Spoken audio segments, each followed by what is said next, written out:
बड़ी सुंदर अपने दोहे में, भजन में कहा, उड़ जाएगा हंस अकेला जग दर्शन का मेला, जग दर्शन का मेला, जब होवे उम्र पूरी तब छूटेगी हुक्म हजूरी। ये हंस मतलब ये आत्मा जो है वो कहां से आता है और कहां को जाता है, इसके बारे में किसी को नहीं पता।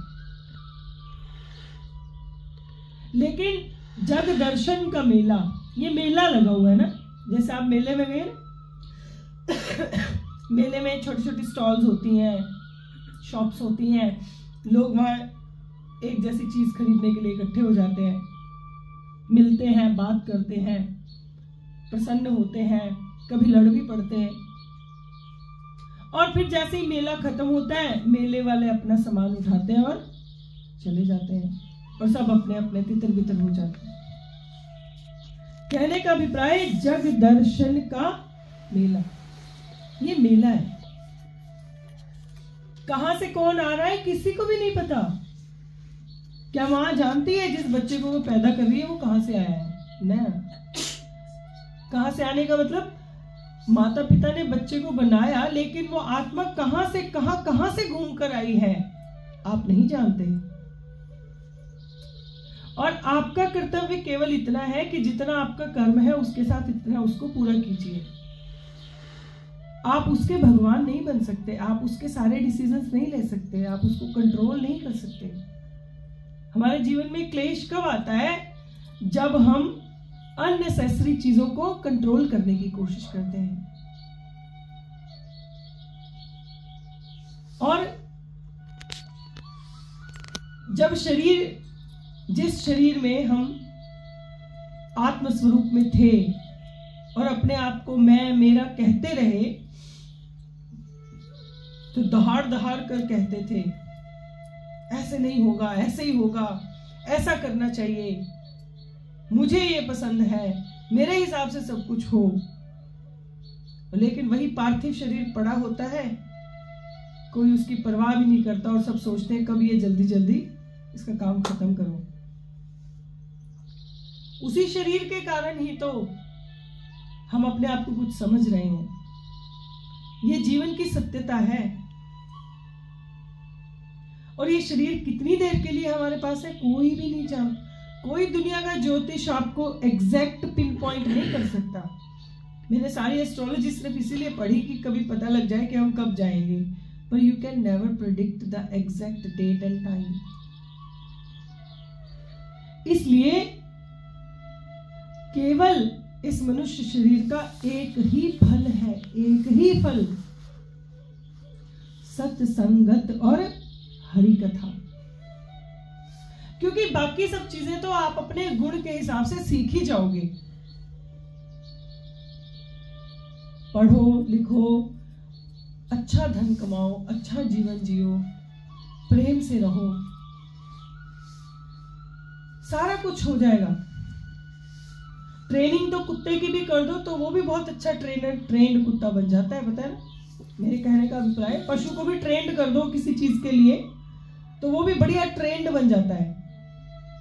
लेकिन वो पशु मनुष्य तो नहीं बन सकता। बन सकता है? नहीं बन सकता। फिर वो देवता कैसे बन सकता है? लेकिन मनुष्य को हम ऐसे ट्रेंड कर सकते हैं कि वो ब्रह्म बन जाए। और उसका सिंबल क्या है, उसका लक्षण क्या है? वसुदेव सर्वमिति स महात्मा स दुर्लभ। सभी में उस परमात्मा की झलक देखना। व्यवहार सबके साथ आप एक जैसा नहीं कर सकते, लेकिन मन से, बुद्धि से, आत्मा से सबके लिए सम हो सकते हैं। समम शत्रौ च मित्रे च तथा माना अपमानयो। ये भगवत गीता में भगवान श्री कृष्ण ने कहा कि आप व्यवहार नहीं सम हो सकता, लेकिन आपके अंतर की भावना सम हो सकती है सबके लिए। और इसी प्रकार परीक्षित ने जब उसको पता लगा कि कलयुग आ गया और मुझे 7 दिन बाद मृत्यु मिलने वाली है, तो जाकर गंगा जी के तट पर बैठ गए। वहां 2 प्रश्न किए कि जिस व्यक्ति की मृत्यु निकट हो उसे क्या करना चाहिए, और दूसरा प्रश्न था मनुष्य को क्या करना चाहिए। दोनों प्रश्न एक ही हैं। मृत्यु निकट किसकी कब है कोई नहीं जानता। ये इस संसार का सबसे बड़ा रहस्य है। तो प्रश्न का उत्तर देने के लिए भगवान व्यासदेव के पुत्र, जो स्वयं भी व्यासदेव ही हैं, सुखदेव जी महाराज, उन्होंने द्वितीय स्कंद में श्रीमद् भागवतम प्रारंभ किया और बताया कि ये सृष्टि कैसे हुई। जब कुछ भी नहीं था तो भगवान की माया शक्ति के द्वारा इच्छा हुई कि मैं एक से बहुत हो जाऊं। जब वो एकाकी न रमते, एक में आनंद नहीं आ रहा, तो वो अधिक हो गए। तो उसी से ब्रह्मा जी की उत्पत्ति हुई। ब्रह्मा जी ने स्वर्गलोक, मृत्युलोक और पाताल लोक की रचना कर दी, और उसी में आगे चलकर उन्हीं के शरीर से सप्त ऋषि पैदा हुए, और उन्हीं से आगे कश्यप ऋषि ने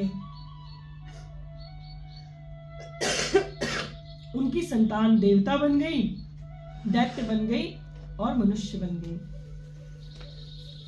और ये जो मनुष्य है, यही अगर पॉजिटिव एनर्जी